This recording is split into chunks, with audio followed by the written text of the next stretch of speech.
नमस्कार उज्जैन, मैं हूं आपके साथ आकांक्षा पिवाल और आप देख रहे हैं अभय न्यूज का 4 अगस्त गुरुवार दोपहर का बुलेटिन।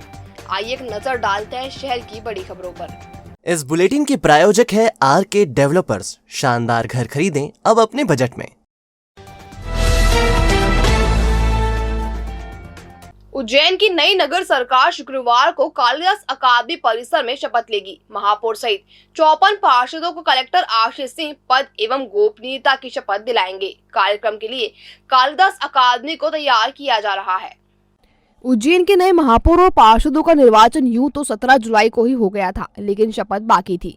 पहले माना जा रहा था कि सीएम शिवराज सिंह चौहान शपथ ग्रहण समारोह में शामिल होंगे, लेकिन अब उनका कार्यक्रम तय नहीं होने से 5 अगस्त को शपथ ग्रहण कार्यक्रम आयोजित किया जा रहा है। कालिदास अकादमी परिसर में महापौर और सभी 54 पार्षदों को शपथ दिलाई जाएगी और इसके साथ ही कार्यकाल भी शुरू हो जाएगा। 6 अगस्त को कलेक्टर की अध्यक्षता में होने वाले सम्मेलन में निगम अध्यक्ष का चुनाव किया जाएगा और भाजपा का बहुमत होने से पार्टी का ही अध्यक्ष बनना तय है। इस पद के लिए वरिष्ठ पार्षद कलावती यादव का नाम सबसे आगे है। हालांकि परिवारवाद और ओबीसी का मुद्दा उनकी राह रोक भी सकता है। भाजपा जिस तरह से नए चेहरों पर दांव खेल रही है, ऐसे में ब्राह्मण वर्ग को यह पद दिए जाने का मुद्दा भी जोर शोर से उठ रहा है। उज्जैन उत्तर विधानसभा क्षेत्र में करीब 35,000 ब्राह्मण मतदाता हैं और यह विधानसभा चुनाव में इस मुद्दे पर पार्टी की लुटिया डुबा सकते हैं। ऐसे में सीनियर पार्षद शिवेंद्र तिवारी और रामेश्वर दुबे का नाम चल रहा है। अब देखना यह है कि भाजपा ओबीसी चेहरे को मौका देती है या ब्राह्मण को।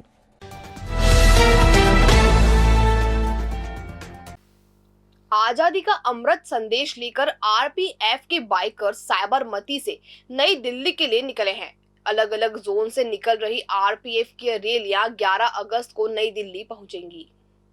गुरुवार को उज्जैन पहुंची रैली में वेस्टर्न रेलवे, सेंट्रल रेलवे और वेस्टर्न सेंट्रल रेलवे के बाइकर्स शामिल हैं। 1 अगस्त को इन्होंने अपना सफर शुरू किया था। डीजीपी और रेलवे आईजी ने हरी झंडी दिखाकर रैली को रवाना किया था। रैली दाहोद, इंदौर, उज्जैन, भोपाल, बीमा, झांसी, ग्वालियर, आगरा होते हुए 11 अगस्त को दिल्ली पहुंचेगी। नई दिल्ली में प्रधानमंत्री नरेंद्र मोदी बाइकर से मिलेंगे। आइए रैली को लीड कर रहे सेंट्रल रेलवे के आरपीएफ इंस्पेक्टर बेनी प्रसाद मीणा से जानते हैं रैली के बारे में। मैं inspector Beni Prasad Meena, central railway, bike rally commander WR, WCR और WR का। हम आज़ादी के अमृत महोत्सव के रूप में एक उपलक्ष्य के रूप में बाइक रैली के माध्यम से आम जन को जन जागृत करना चाहते हैं। रेलवे की नई नई टेक्नोलॉजी के बारे में बताना चाहते हैं और शांति और एकता का संदेश देते हुए साबरमती आश्रम से 1 अगस्त को निकले हैं और दाहोद, इंदौर, उज्जैन, भोपाल, बीना, झांसी, ग्वालियर, आगरा होती है हमें 11 अगस्त को दिल्ली पहुंचना है और 14 अगस्त को माननीय प्रधानमंत्री महोदय द्वारा रैली का समापन किया जाएगा। ये रैली पूरे भारत में की जा रही है और स्पेशल आरपीएफ यूनिट की ओर से हैदराबाद से 20 बाइक, चंपारण बिहार से 20 बाइक, अमृतसर से 20 बाइक और 20 बाइक साबरमती से, ऐसे 80 बाइक्स टोटल रेलवे बोर्ड के दिशा निर्देशानुसार एक पूरे भारत में अभियान चलाते हुए दिल्ली पहुंचना। उज्जैन पहुंचने पर रैली में शामिल बाइकर्स का स्वागत आरपीएफ ने गरिमामय तरीके से किया। बाइकर्स को हार पहनाए गए और उन पर फूलों की बारिश की गई। आरपीएफ बैंड ने देशभक्ति के गीतों की प्रस्तुति भी दी। रेलवे स्टेशन परिसर में हुए कार्यक्रम के दौरान ढोल भी बजाया गया।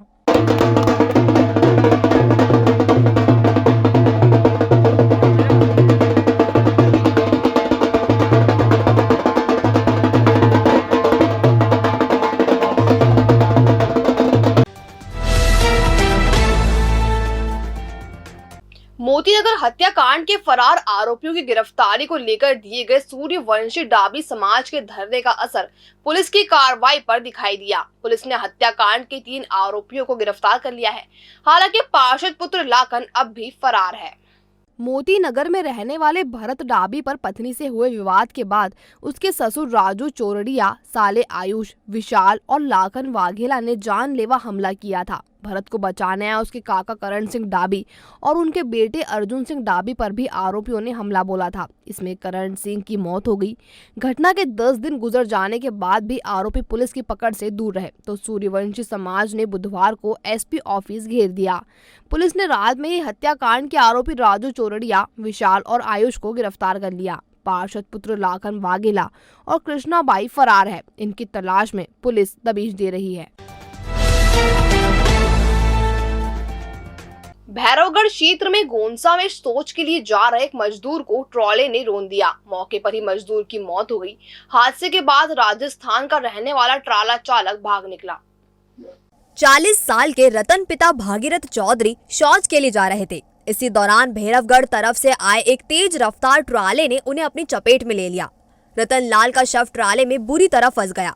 हादसा होते ही ट्राला चालक कूदकर भाग निकला। ग्रामीणों ने शव को ट्राले से निकाला और पीएम के लिए जिला अस्पताल भेजा। सरपंच घनश्याम पटेल ने बताया कि पूरे परिवार को पालने की जिम्मेदारी रतन लाल की है। आइए जानते हैं सरपंच घनश्याम पटेल से पूरी घटना। हमारे गांव के रहने वाले रतन लाल पिता भागीरथ रोज की अपेक्षा मजदूर नित्य कार्य के लिए जा रहे थे और भैरवगढ़ मार्ग से एक अनियंत्रित ट्राला जो कि अति आवश्यक गति में था वो आया और इन्हें रौंदता हुआ आगे निकल गया है, जिनसे इनकी मौके पे मौत हो गई है। और ये बहुत निम्न परिवार से हैं, जो कि इनके घर में 3 भाई हैं, एक विकलांग है, दूसरे हार्ट पेशेंट है और इनके परिवार के कर्ता धर्ता और परिवार की संपूर्ण जवाबदारी इन्हीं पर थी। जी मौके पर पुलिस आई है, भैरवगढ़ थाना से पाठक साहब भी आए मौजूद पर, दुबे जी भी वहाँ मौजूद हुए। उन्होंने बुलाकर क्रेन की मदद से ट्राले से शव को जो कि विच्छेद हो चुका था उसे निकाला है और पीएम के लिए सिविल हॉस्पिटल पहुंचाया गया है। इस संबंध में भैरवगढ़ थाने के एएसआई मुनीश दुबे ने बताया, मुझे थाने से सूचना मिली कि गोंसा मोड़ पर रिंग रोड पर एक्सीडेंट हो गया है। तो फिर मैं घटना स्थल पर गया तो देखा कि ट्राले के नीचे लाश दबी हुई थी। उस लाश को निकलाया। लाश निकलाने के बाद CH उज्जैन में PM कराने हेतु लेके आया। मृतक है रतन पिता भागीरथ चौधरी, निवासी ग्राम गोंसा, उम्र 40 साल का रहने वाला है। ड्राइवर ट्राला का है, वो फरार हो गया है। पुलिस ने पीएम के बाद शव परिजनों को सौंप दिया है। फरार ट्राला चालक की तलाश की जा रही है। कर्ज के दलदल ने एक अधेड़ की जान ले ली। अधेड़ ने एसिड पी लिया था। परिजन सिविल अस्पताल में उपचार करा ही रहे थे, लेकिन उनकी जान नहीं बच सकी। पमासा स्थित मल्टी में रहने वाले 58 साल के रामदयाल पिता बाबूलाल अग्रवाल प्राइवेट वर्क करते थे। घर में पत्नी और 2 बेटे हैं। उनके ऊपर काफी कर्ज था। इसके चलते 2 अगस्त को उन्होंने एसिड पी लिया था। परिजन उन्हें उपचार के लिए जिला अस्पताल लाए थे। गुरुवार की सुबह यही उनका निधन हो गया। पुत्र आकाश ने बताया कि परिवार की आर्थिक स्थिति अच्छी नहीं थी और पिता पर काफी कर्ज हो गया था। आइए आकाश से जानते हैं पूरा मामला। कर्ज की वजह से परेशान थे और घर पे ही उन्होंने कहीं से बाहर से एसिड लाकर पी लिया और उपचार के उपरांत उनकी मृत्यु हो गई। भविष्य की चिंता छोड़ो, पंडित गोविंद गुरु से नाता जोड़ो। ना कोई पैसा ना कोई फीस, बस लीजिए गुरु जी का आशीष। आज ही जाने अपनी हर समस्या का समाधान। संपर्क करें 9827030415 या 9302230415। हमारा पता 8 अलगदाम कॉलोनी, सावे रोड, उज्जैन।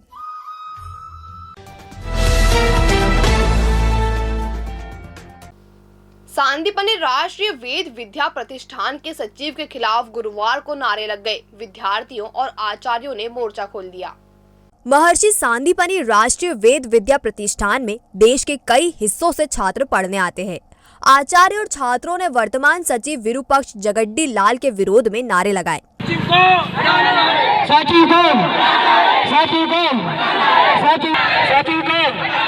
आचार्यों ने सचिव पर आर्थिक अनियमितता के गंभीर आरोप लगाते हुए कहा कि जगड्डी लाल ने 50 करोड़ से ज्यादा की आर्थिक अनियमितता की है। जंतर मंतर पर प्रदर्शन करने के बाद सभी महर्षि सांदीपनि राष्ट्रीय वेद विद्या प्रतिष्ठान पहुंचे और यहां पर भी प्रदर्शन किया। आइए आचार्य से जानते हैं पूरे मामले को। हमारी सबसे बड़ी मांग ये है केंद्र सरकार से कि पहले तो इन्हें हटाया जाए, इन्हें पद मुक्त किया जाए। आज इनका कार्यकाल समाप्त हो रहा है और इन्होंने पिछले 5 साल में जितना कार्य किया है उस सब की समीक्षा और जांच करी जाए, क्योंकि सब में भ्रष्टाचार में लिप्त हैं।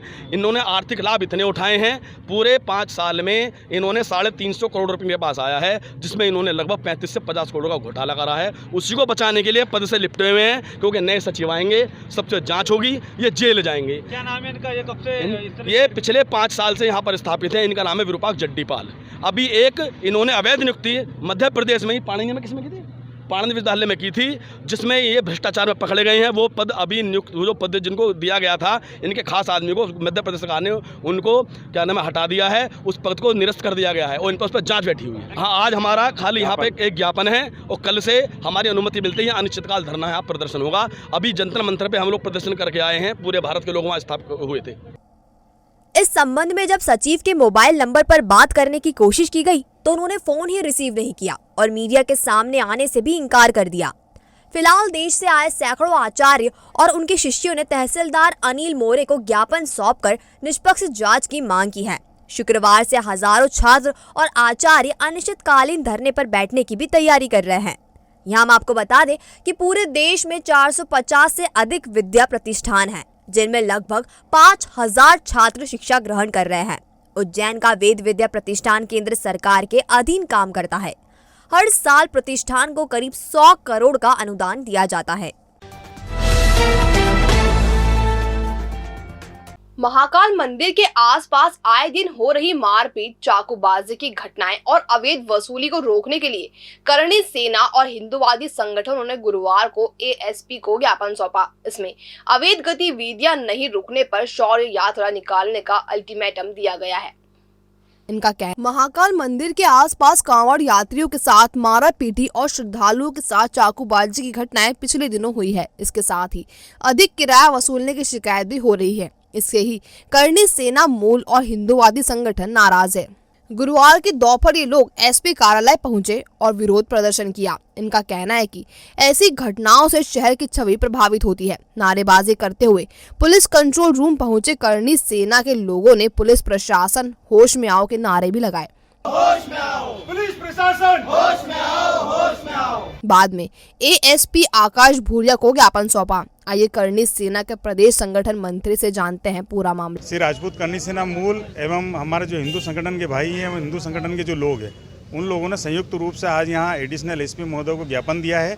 ज्ञापन में हमने ये विषय अंकित किया है कि जिस तरीके से महाकाल मंदिर के आसपास जो घटनाएं हो रही है, चाकूबाजी की घटना हो रही है, जो बाहर से श्रद्धालु पदार्थ हैं उनके साथ में मारपीट की जा रही है, अभद्रता की जा रही है। अगर प्रशासन इसके लिए आगे कार्रवाई नहीं करता है तो करणी सेना और हिंदू संगठन मिलके उन सभी क्षेत्रों में एक शौर्य यात्रा निकालेगी इसके विरोध स्वरूप, और इसकी पूरी जो जवाबदारी होगी वो प्रशासन की होगी। और अब खबरें दे दनादन। वेब सीरीज और टीवी धारावाहिकों की अभिनेत्री कृति वर्मा ने बाबा महाकाल के दर्शन किए। वे इंदौर में एक वेब सीरीज की शूटिंग कर रही है और वहीं से बाबा महाकाल के दर्शन करने पहुंची थी। चामुंडा माता मंदिर भक्त समिति शाही सवारी पर सबसे ज्यादा मात्रा में फरियाली खिचड़ी बांटकर कीर्तिमान बनाने की तैयारी कर रही है। The golden book of world record की टीम इसके लिए उज्जैन आने वाली है। मातृशक्ति महिला मंडल और संगीनी ग्रुप के अध्यक्ष ममता सांगते ने देश के रक्षक सैनिक भाइयों के लिए राखी सौंपी। घर घर तिरंगा लगाने के लिए शहरवासियों में भारी उत्साह दिखाई दे रहा है। 15 अगस्त को स्वतंत्रता दिवस पर प्रतिवर्षानुसार इस वर्ष भी देशभक्ति कार्यक्रम एक दुलारा देश हमारा प्यारा हिंदुस्तान का आयोजन टावर चौक फ्रीगंज पर शाम 7 बजे किया जाएगा। कार्यक्रम की तैयारी को लेकर स्वर्णिम भारत मंच की एक बैठक रखी गई, जिसमें निर्णय लिया गया कि आजादी का अमृत महोत्सव मनाने के लिए टावर को तिरंगे से सजाया जाएगा। संस्कार भारती मिहिर विचार क्रांति मंच एवं संवाद शोध संस्थान के संयुक्त तत्वावधान में 4 अगस्त 2022 को दोपहर 2:50 पर वैद्यनगर स्थित आनंद भवन में तुलसी जयंती सम्मान समारोह का आयोजन किया जाएगा। संस्कार भारती के अध्यक्ष उमेश भट्ट आनंद ने बताया कि कार्यक्रम में लोक भाषा के वरिष्ठ कवि गौरी शंकर उपाध्याय को सम्मानित किया जाएगा। महामाया आश्रम में उत्तर प्रदेश के सुल्तानपुर से आए कांवड़ यात्रियों का संस्थापक सुरेश्वर दास महाराज ने अतिथि सत्कार कर महाप्रसादी ग्रहण करवाई। समाज सेवी चंद्र विजय चौहान छोटू बना परिवार ने महाप्रसादी करवाई। लाभार्थी परिवार का पूर्व नगर निगम अध्यक्ष सोनू गहलोत ने छोटू बना का सम्मान किया। स्टार फेस्ट इंडिया 2022 का खिताब महाकाल की नगरी उज्जैन निवासी हरमित जुनेजा ने जीता। यह शो 5 दिन उदयपुर में आयोजित किया गया था, जिसमें देश भर के सारे चुनिंदा प्रतियोगियों ने हिस्सा लिया। शहर के युवा भाजपा नेता सनवर पटेल को मध्य प्रदेश वक्फ कमेटी में सदस्य बनाया गया। पटेल इससे पहले मध्य प्रदेश हज कमेटी के अध्यक्ष रह चुके हैं। तो आपने देखा भय न्यूज का आज का बुलेटिन। अगर खबरों को लेकर आपके पास कोई फीडबैक हो तो हम तक कमेंट सेक्शन या इनबॉक्स के जरिए जरूर पहुंचाएं। कल फिर मुलाकात होगी नए बुलेटिन के साथ। तब तक के लिए नमस्कार।